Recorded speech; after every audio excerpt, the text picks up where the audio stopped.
Aujourd'hui,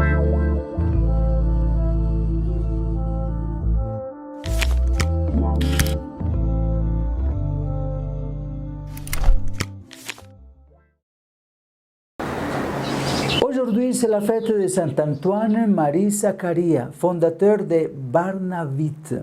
À 36 ans de vie seulement, il fait faire à l'Église un grand saut en avant.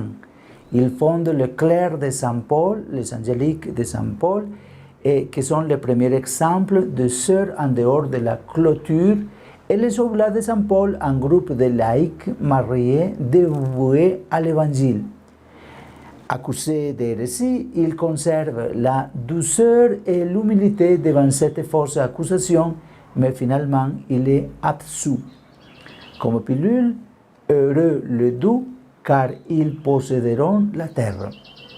C'est une expression forte dans ce monde qui, depuis le commencement, est un lieu d'inimitié où l'on se dispute partout, où de tous côtés il y a de la haine, où constamment nous classons les gens par sa façon de, par sa fonction, par les idées, par leur mœurs, voire leur manière de parler ou de s'habiller.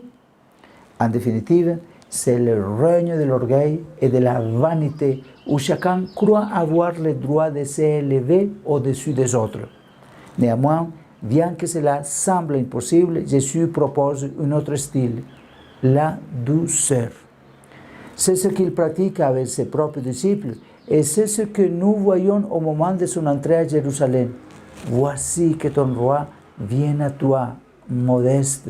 Il monte une ânesse. Matthieu 21, verset 5.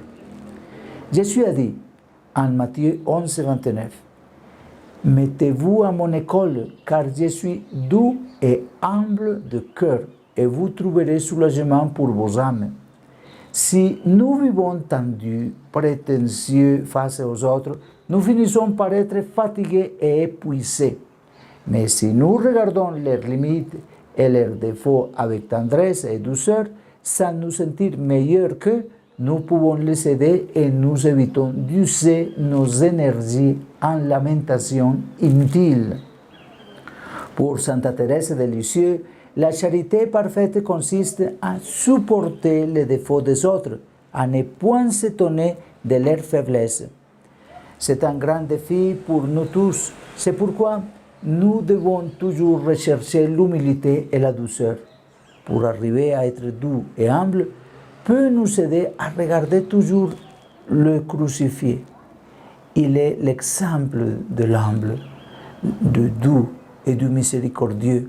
En plus, nous pouvons répéter et demander avec foi. Jésus, doux et humble de cœur, fais de mon cœur un cœur semblable au tien.